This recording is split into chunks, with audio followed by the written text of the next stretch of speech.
Patience is the finest and worthiest part of fortitude, and the rarest too.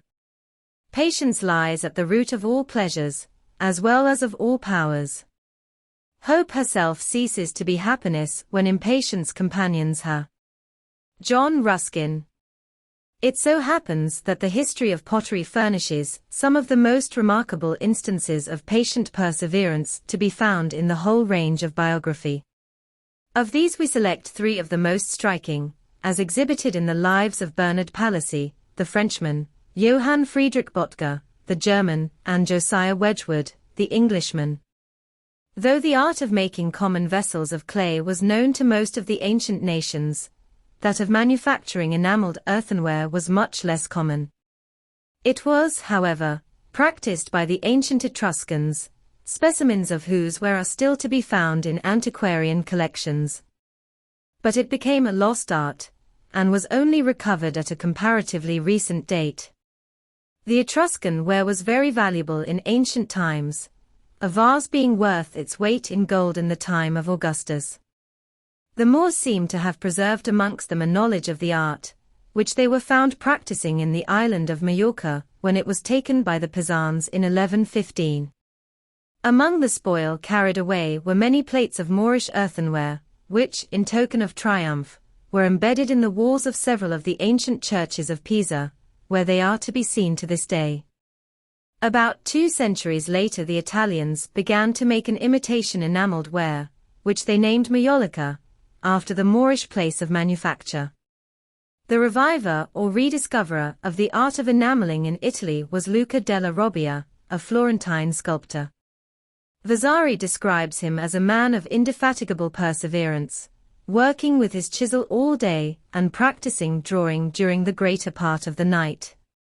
He pursued the latter art with so much assiduity, that when working late, to prevent his feet from freezing with the cold, he was accustomed to provide himself with a basket of shavings, in which he placed them to keep himself warm and enable him to proceed with his drawings.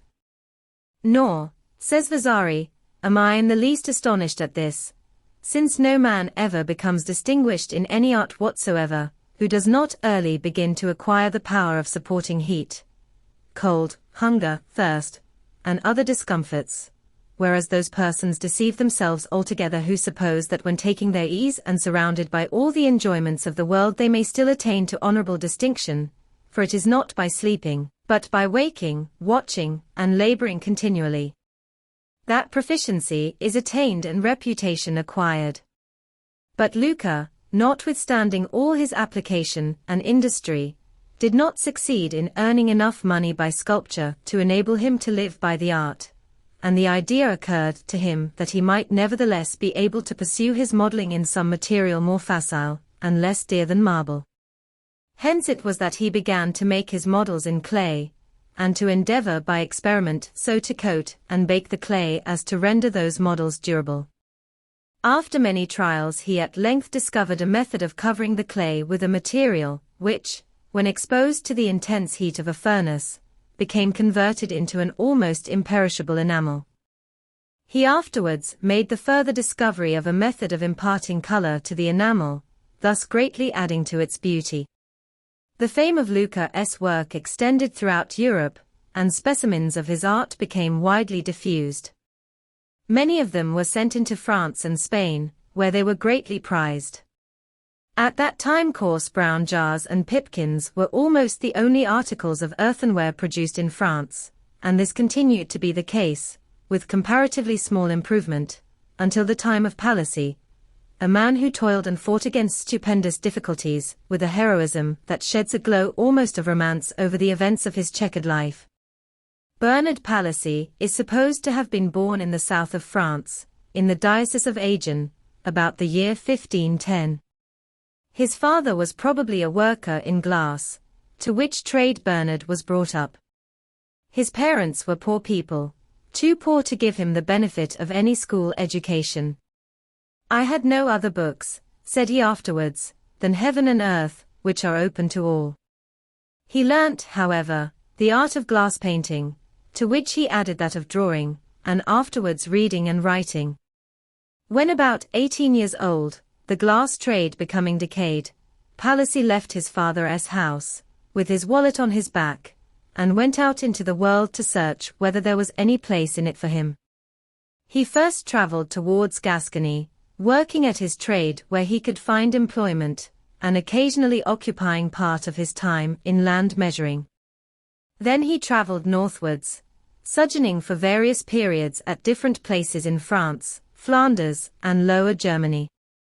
Thus Palissy occupied about 10 more years of his life, after which he married, and ceased from his wanderings, settling down to practice glass painting and land measuring at the small town of Saints, in the Lower Charente. Their children were born to him, and not only his responsibilities, but his expenses increased, while, do what he could, his earnings remained too small for his needs. It was therefore necessary for him to bestir himself. Probably he felt capable of better things than drudging in an employment so precarious as glass painting, and hence he was induced to turn his attention to the kindred art of painting and enameling earthenware. Yet on this subject he was wholly ignorant, for he had never seen earth baked before he began his operations. He had therefore everything to learn by himself, without any helper. But he was full of hope, eager to learn, of unbounded perseverance and inexhaustible patience. It was the sight of an elegant cup of Italian manufacture, most probably one of Luca della Robbia's make, which first set Palissy a-thinking about the new art. A circumstance so apparently insignificant would have produced no effect upon an ordinary mind, or even upon Palissy himself at an ordinary time, but occurring as it did when he was meditating a change of calling, he at once became inflamed with the desire of imitating it. The sight of this cup disturbed his whole existence, and the determination to discover the enamel with which it was glazed thenceforward possessed him like a passion. Had he been a single man, he might have traveled into Italy in search of the secret, but he was bound to his wife and his children, and could not leave them. So he remained by their side groping in the dark in the hope of finding out the process of making and enameling earthenware. At first he could merely guess the materials of which the enamel is composed, and he proceeded to try all manner of experiments to ascertain what they really were. He pounded all the substances which he supposed were likely to produce it. Then he bought common earthen pots, broke them into pieces, and spreading his compounds over them, subjected them to the heat of a furnace which he erected for the purpose of baking them. His experiments failed, and the results were broken pots and a waste of fuel, drugs, time, and labor. Women do not readily sympathize with experiments whose only tangible effect is to dissipate the means of buying clothes and food for their children, and Palissy's wife, however dutiful in other respects, could not be reconciled to the purchase of more earthen pots, which seemed to her to be bought only to be broken. Yet she must needs submit, for Palissy had become thoroughly possessed by the determination to master the secret of the enamel, and would not leave it alone. For many successive months and years Palissy pursued his experiments. The first furnace having proved a failure, he proceeded to erect another out of doors. There he burnt more wood, spoiled more drugs and pots, and lost more time, until poverty stared him and his family in the face. Thus, said he, I fooled away several years, with sorrow and sighs, because I could not at all arrive at my intention. In the intervals of his experiments he occasionally worked at his former callings, painting on glass, drawing portraits, and measuring land, but his earnings from these sources were very small. At length he was no longer able to carry on his experiments in his own furnace, because of the heavy cost of fuel, but he bought more potsherds, broke them up as before into 300 or 400 pieces, and covering them with chemicals, carried them to a tile work a league and a half distant from Saints, there to be baked in an ordinary furnace. After the operation he went to see the pieces taken out, and, to his dismay, the whole of the experiments were failures. But though disappointed, he was not yet defeated, for he determined on the very spot to begin afresh. His business as a land measurer called him away for a brief season from the pursuit of his experiments. In conformity with an edict of the state, it became necessary to survey the salt marshes in the neighborhood of Saints for the purpose of levying the land tax. Palissy was employed to make this survey and prepare the requisite map. The work occupied him some time, and he was doubtless well paid for it, but no sooner was it completed than he proceeded, with redoubled zeal, to follow up his old investigations in the track of the enamels. He began by breaking 36 new earthen pots, the pieces of which he covered with different materials which he had compounded, and then took them to a neighboring glass furnace to be baked. The results gave him a glimmer of hope. The greater heat of the glass furnace had melted some of the compounds, but though Palissy searched diligently for the white enamel he could find none. For 2 more years, he went on experimenting without any satisfactory result, until the proceeds of his survey of the salt marshes having become nearly spent, he was reduced to poverty again. But he resolved to make a last great effort, and he began by breaking more pots than ever. More than 300 pieces of pottery covered with his compounds were sent to the glass furnace, and thither he himself went to watch the results of the baking. 4 hours passed, during which he watched, and then the furnace was opened. The material on one only of the 300 pieces of potsherd had melted, and it was taken out to cool. As it hardened, it grew white and polished. The piece of potsherd was covered with white enamel, described by Palissy as singularly beautiful. And beautiful it must no doubt have been in his eyes after all his weary waiting. He ran home with it to his wife, feeling himself, as he expressed it, quite a new creature.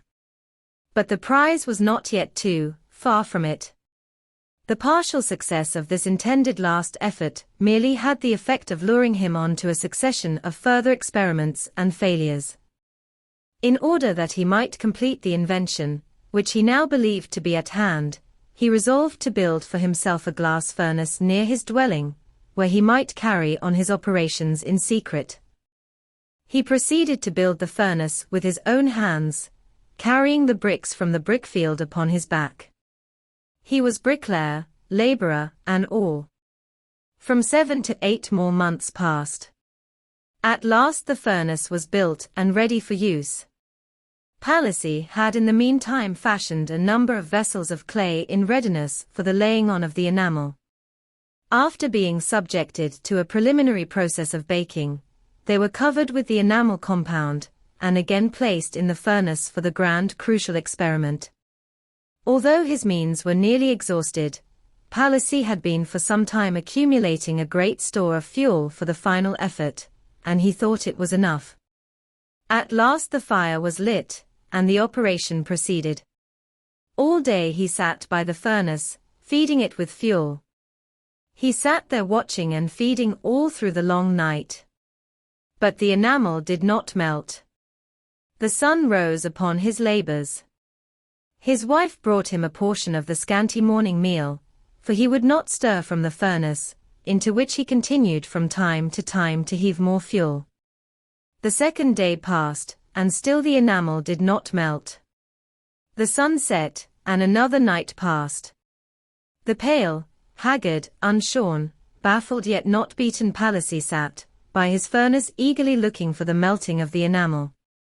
A third day and night passed, a fourth, a fifth, and even a sixth, yes, for 6 long days and nights did the unconquerable Palissy watch and toil, fighting against hope, and still the enamel would not melt.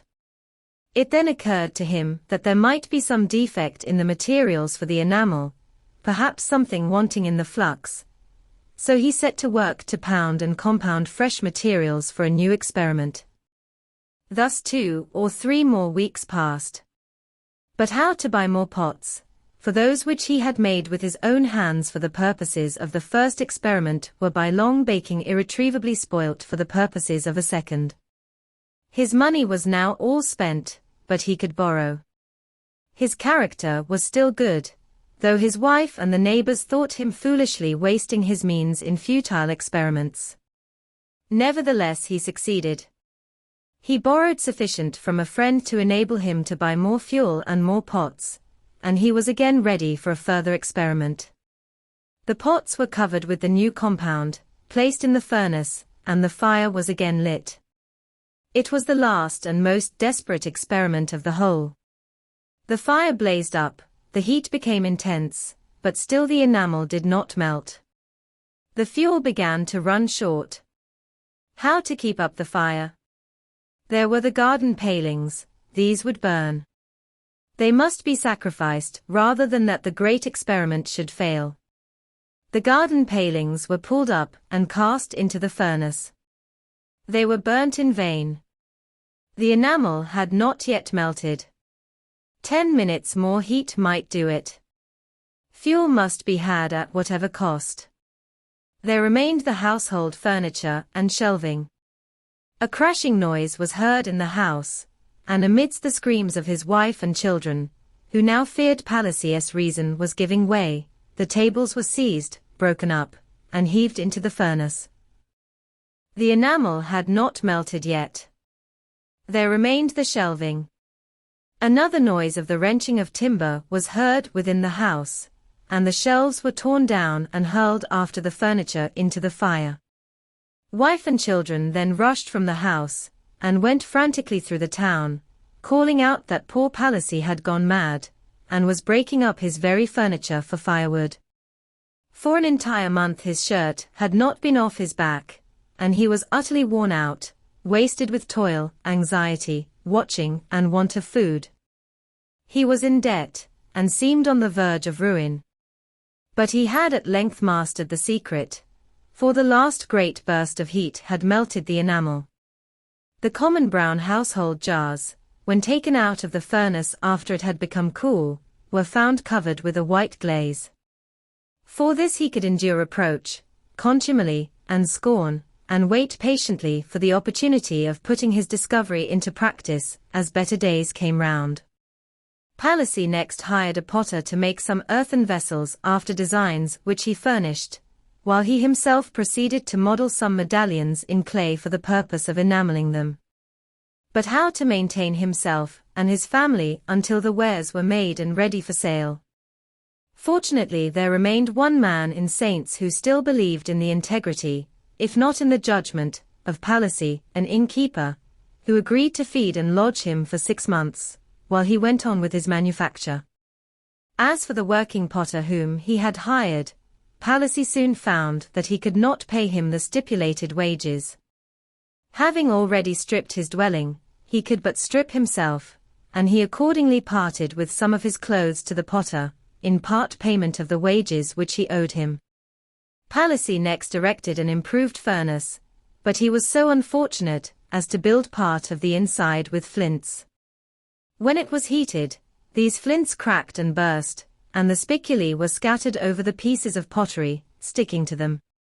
Though the enamel came out right, the work was irretrievably spoilt, and thus 6 more months' labor was lost. Persons were found willing to buy the articles at a low price, notwithstanding the injury they had sustained. Palissy would not sell them, considering that to have done so would be to decry and abate his honor, and so he broke in pieces the entire batch. Nevertheless, says he, hope continued to inspire me, and I held on manfully. Sometimes, when visitors called, I entertained them with pleasantry, while I was really sad at heart. Worst of all the sufferings I had to endure were the mockeries and persecutions of those of my own household, who were so unreasonable as to expect me to execute work without the means of doing so. 4 years my furnaces were without any covering or protection, and while attending them I have been for nights at the mercy of the wind and the rain, without help or consolation, save it might be the wailing of cats on the one side and the howling of dogs on the other. Sometimes the tempest would beat so furiously against the furnaces that I was compelled to leave them and seek shelter within doors.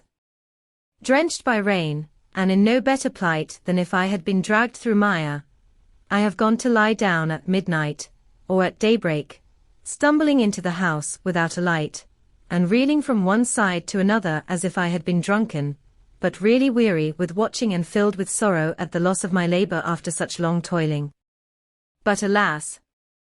My home proved no refuge, for, drenched and besmeared as I was, I found in my chamber a second persecution worse than the first, which makes me even now marvel that I was not utterly consumed by my many sorrows.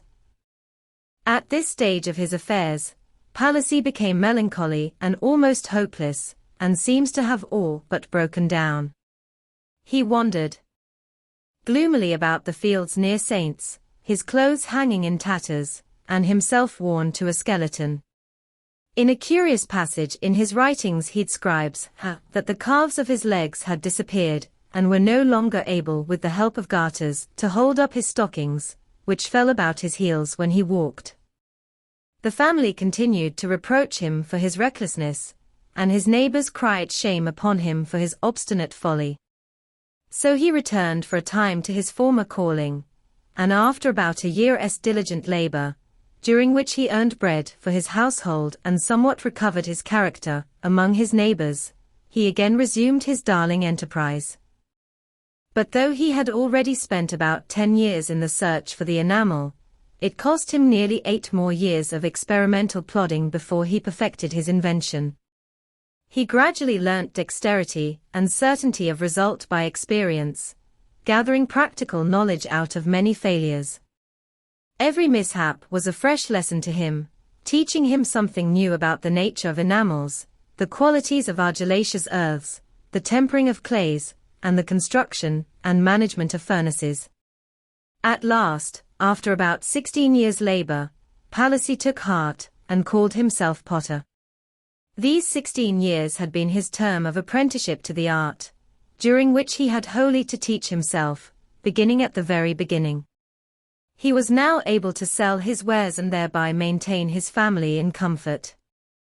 But he never rested satisfied with what he had accomplished. He proceeded from one step of improvement to another, always aiming at the greatest perfection possible. He studied natural objects for patterns, and with such success that the great Buffon spoke of him as so great a naturalist as nature only can produce. His ornamental pieces are now regarded as rare gems in the cabinets of virtuosi, and sell at almost fabulous prices. The ornaments on them are for the most part accurate models from life, of wild animals, lizards, and plants, found in the fields about Saints, and tastefully combined as ornaments into the texture of a plate or vase. When Palissy had reached the height of his art he styled himself ouvrier de taille et inventeur des rustiques figurines. We have not, however, come to an end of the sufferings of Palissy, respecting which a few words remain to be said. Being a Protestant, at a time when religious persecution waxed hot in the south of France, and expressing his views without fear, he was regarded as a dangerous heretic. His enemies having informed against him, his house at Saints was entered by the officers of justice, and his workshop was thrown open to the rabble, who entered and smashed his pottery, while he himself was hurried off by night and cast into a dungeon at Bordeaux, to wait his turn at the stake or the scaffold. He was condemned to be burnt, but a powerful noble, the Constable de Montmorency, interposed to save his life, not because he had any special regard for Palissy, or his religion, but because no other artist could be found capable of executing the enameled pavement for his magnificent chateau then in course of erection at Écouen, about 4 leagues from Paris.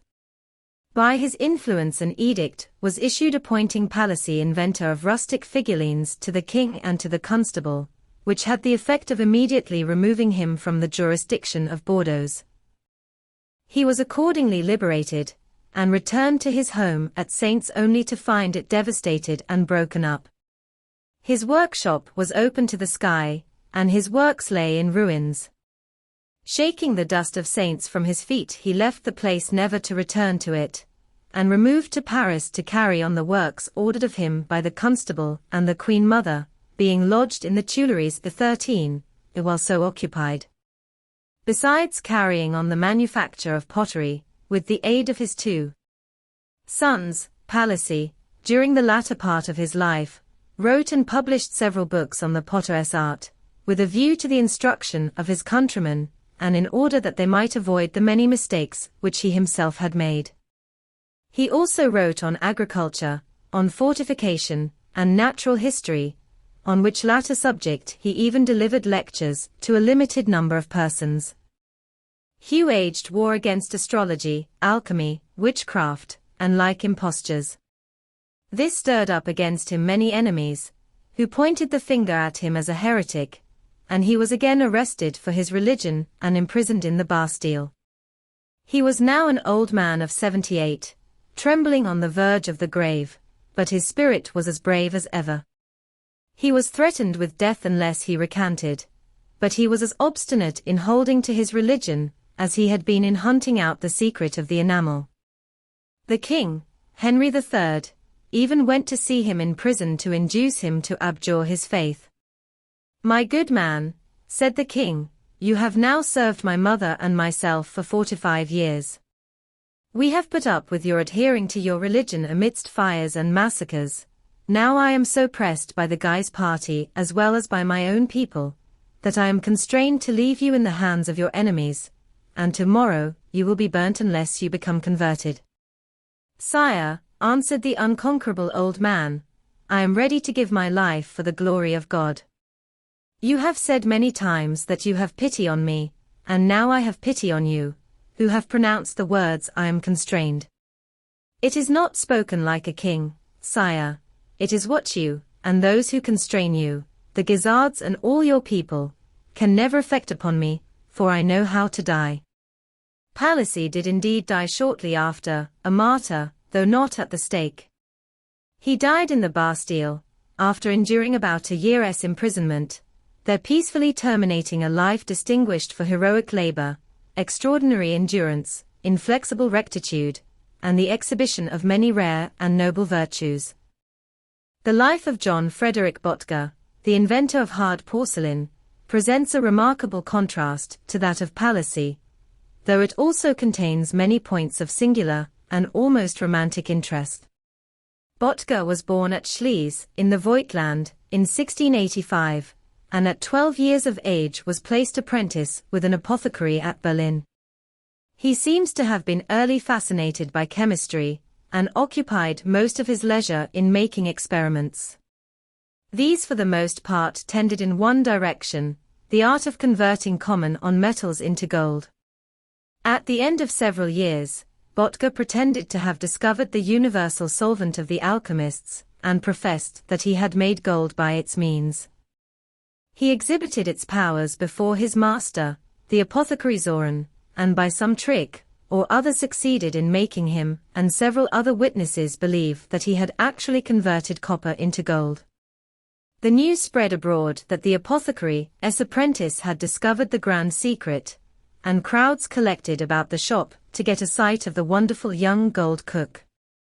The king himself expressed a wish to see and converse with him, and when Frederick I was presented with a piece of the gold pretended to have been converted from copper, he was so dazzled with the prospect of securing an infinite quantity of it, Prussia being then in great straits for money, that he determined to secure Bottger and employ him to make gold for him within the strong fortress of Spandau.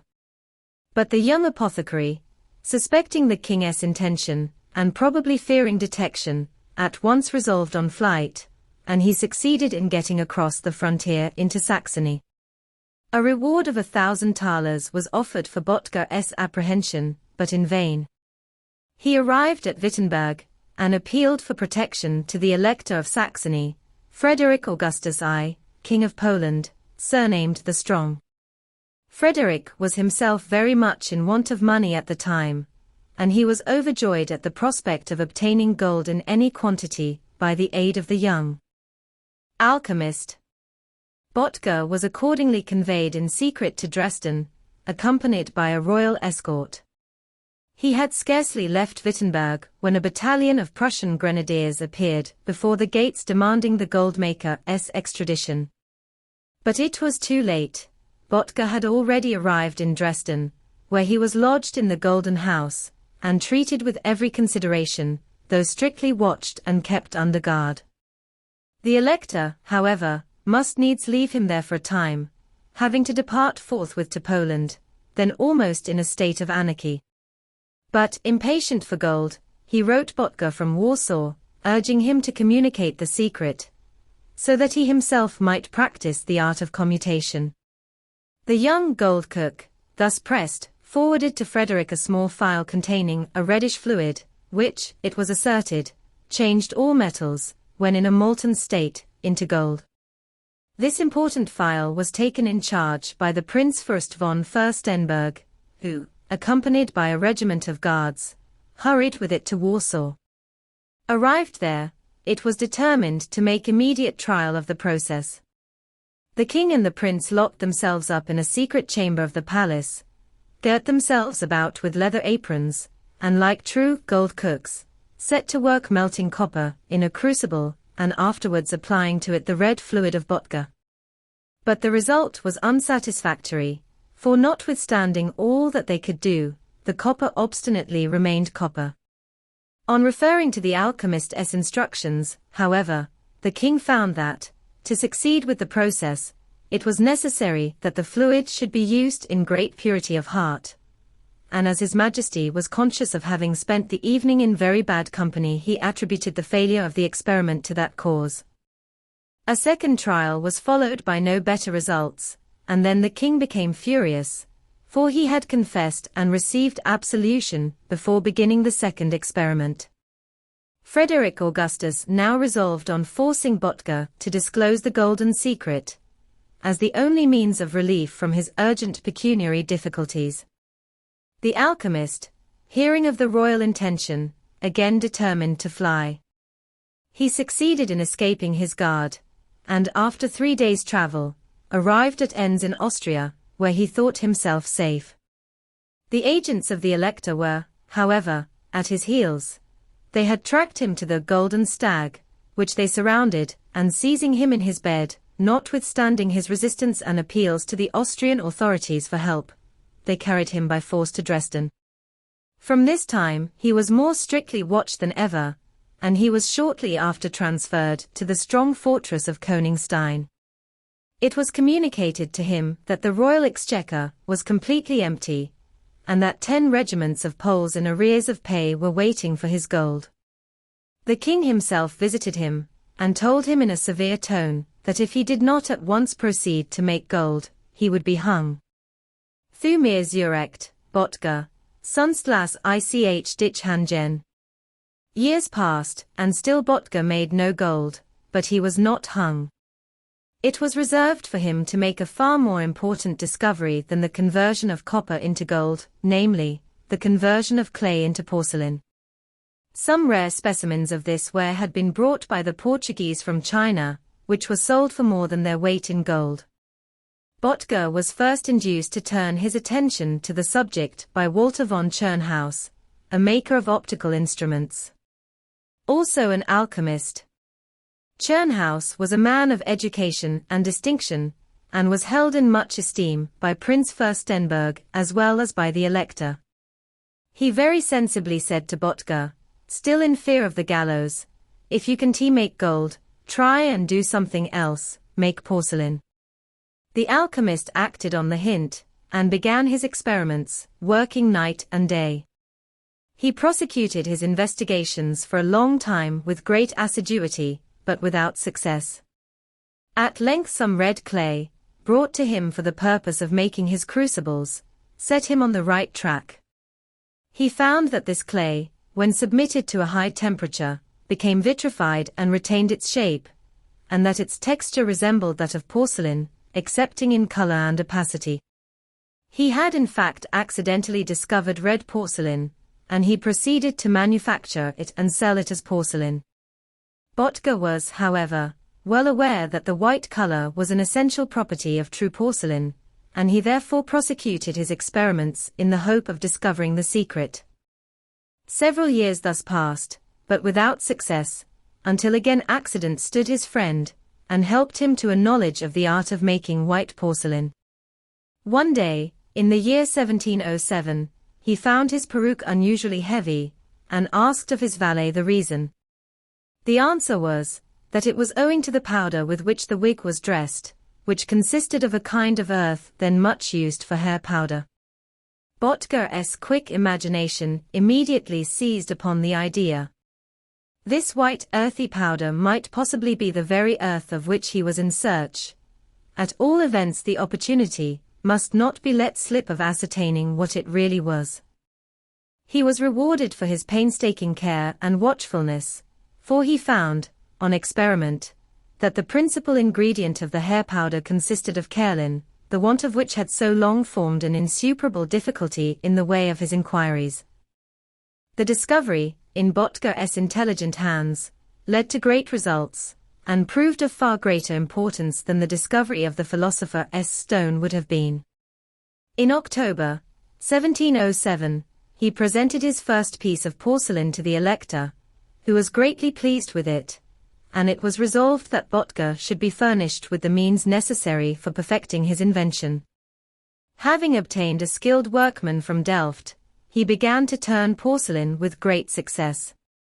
He now entirely abandoned alchemy for pottery, and inscribed over the door of his workshop this distich: Botger, however, was still under strict surveillance, for fear lest he should communicate his secret to others, or escape the Elector's control.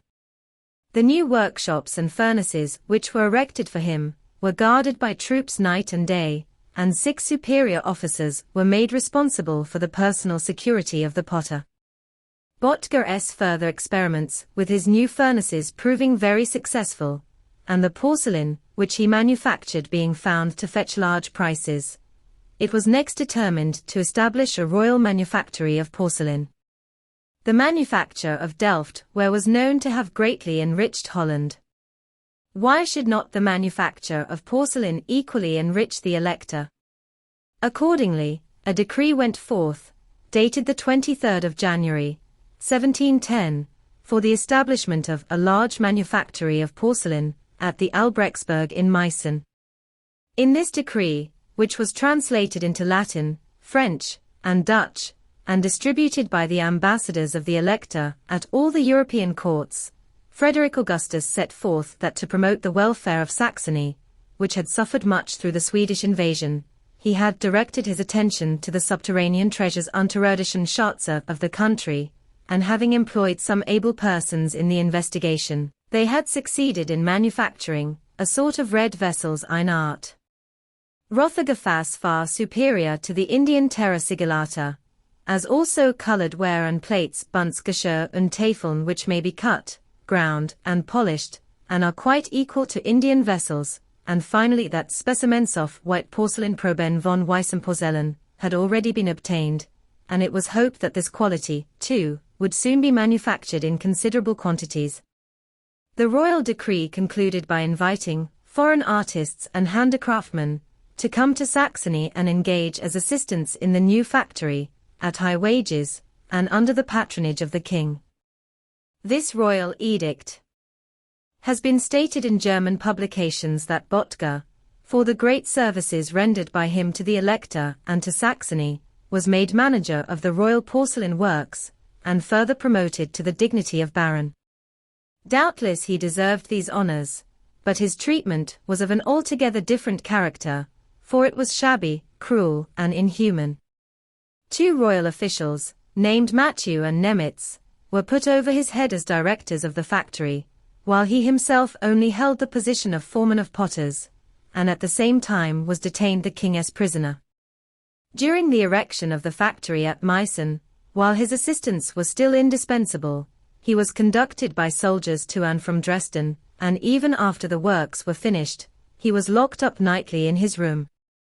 All this preyed upon his mind, and in repeated letters to the king he sought to obtain mitigation of his fate. Some of these letters are very touching. "I will devote my whole soul to the art of making porcelain," he writes on one occasion. "I will do more than any inventor ever did before. Only give me liberty, liberty." To these appeals, the king turned a deaf ear. He was ready to spend money and grant favors, but liberty he would not give. He regarded Botger as his slave. In this position, the persecuted man kept on working for some time, till, at the end of a year or 2, he grew negligent. Disgusted with the world and with himself, he took to drinking. Such is the force of example, that it no sooner became known that Böttger had betaken himself to this vice, than the greater number of the workmen at the Meissen factory became drunkards too. Quarrels and fightings without end were the consequence, so that the troops were frequently called upon to interfere and keep peace among the Porzelanen, as they were nicknamed. After a while, the whole of them, more than 300, were shut up in the Albrechtsberg, and treated as prisoners of state. Böttger at last fell seriously ill, and in May, 1713, his dissolution was hourly expected. The king, alarmed at losing so valuable a slave, now gave him permission to take carriage exercise under a guard, and, having somewhat recovered, he was allowed occasionally to go to Dresden. In a letter written by the king in April, 1714, Böttger was promised his full liberty, but the offer came too late. Broken in body and mind, alternately working and drinking, though with occasional gleams of nobler intention, and suffering under constant ill health, the result of his enforced confinement, Böttger lingered on for a few years more, until death freed him from his sufferings on the 13th of March 1719, in the 35th year of his age. He was buried at night, as if he had been a dog, in the Johannis cemetery of Meissen. Such was the treatment and such the unhappy end of one of Saxony's greatest benefactors. The porcelain manufacture immediately opened up an important source of public revenue, and it became so productive to the Elector of Saxony that his example was shortly after followed by most European monarchs. Although soft porcelain had been made at St. Cloud 14 years before Böttger's discovery, the superiority of the hard porcelain soon became generally recognized. Its manufacture was begun at Sèvres in 1770, and it has since almost entirely superseded the softer material. This is now one of the most thriving branches of French industry, of which the high quality of the articles produced is certainly indisputable. The career of Josiah Wedgwood, the English potter, was less checkered and more prosperous than that of either Palissy or Böttger, and his lot was cast in happier times. Down to the middle of last century England was behind most other nations of the first order in Europe in respect of skilled industry. Although there were many potters in Staffordshire, and Wedgwood himself belonged to a numerous clan of potters of the same name, their productions were of the rudest kind, for the most part only plain brown ware, with the patterns scratched in while the clay was wet.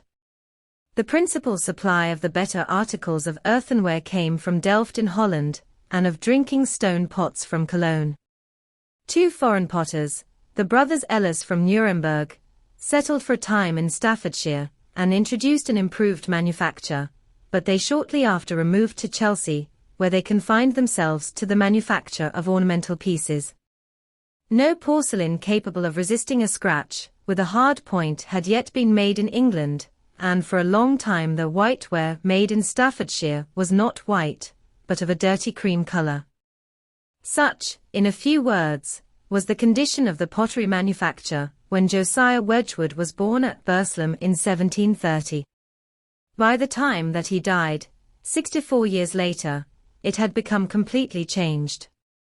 By his energy, skill, and genius, he established the trade upon a new and solid foundation, and, in the words of his epitaph, converted a rude and inconsiderable manufacture into an elegant art and an important branch of national commerce. Josiah Wedgwood was one of those indefatigable men who from time to time spring from the ranks of the common people, and by their energetic character, not only practically educate the working population in habits of industry, but by the example of diligence and perseverance which they set before them, largely influence the public activity in all directions, and contribute in a great degree to form the national character. He was, like Arkwright, the youngest of a family of 13 children. His grandfather and granduncle were both potters, as was also his father, who died when he was a mere boy, leaving him a patrimony of £20.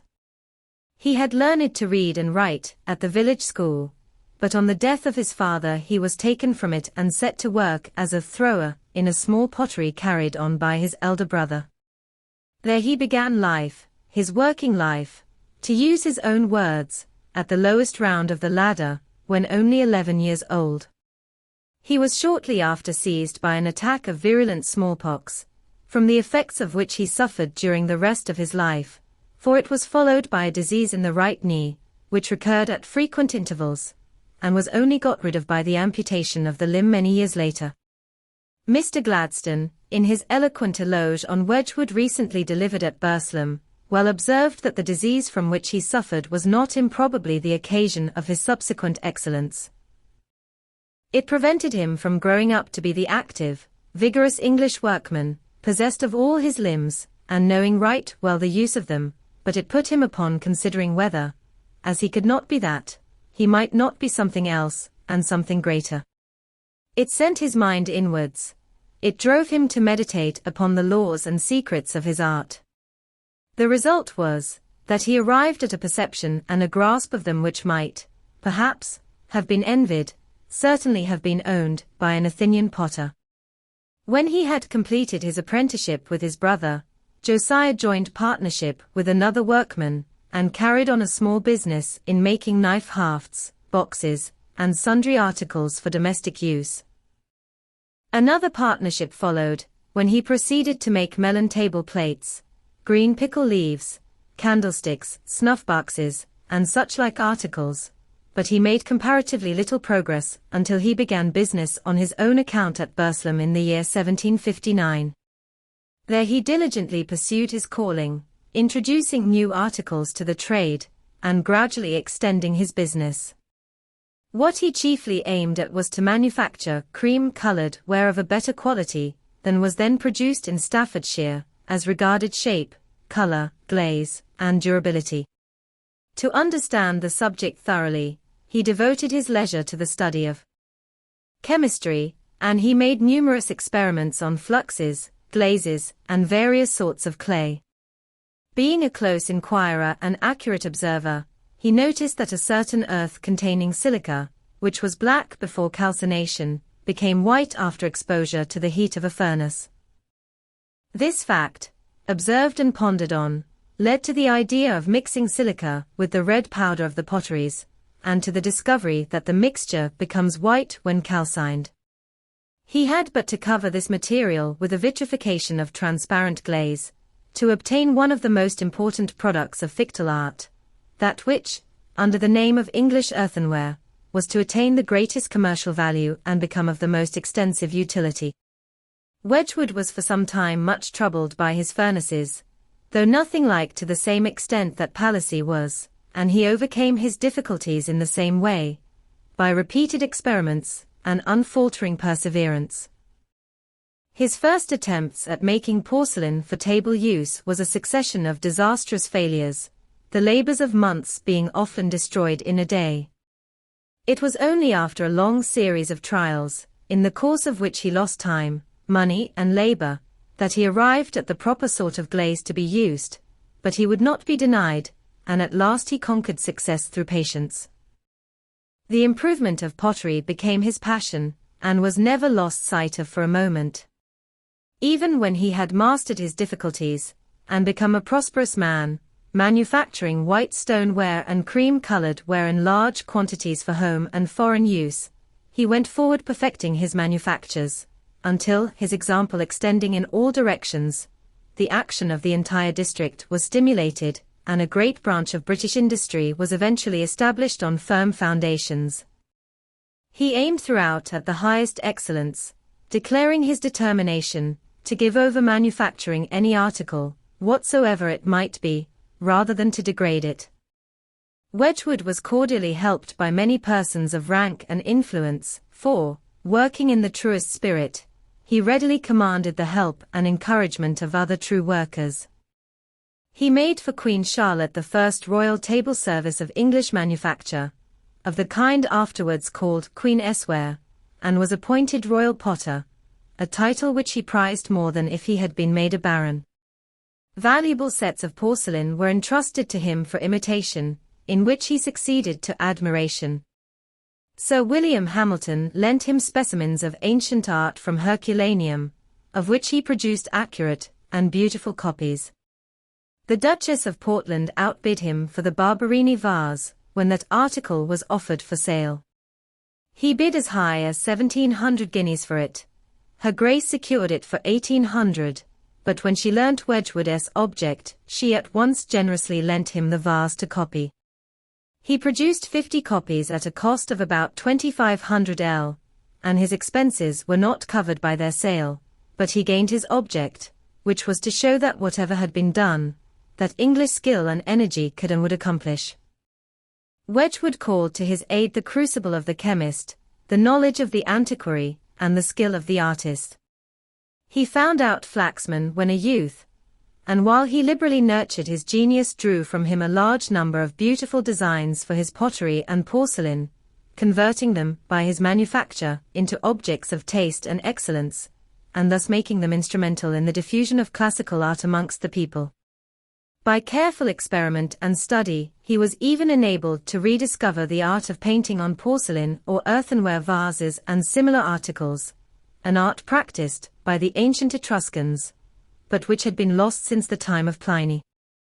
He distinguished himself by his own contributions to science, and his name is still identified with the pyrometer which he invented.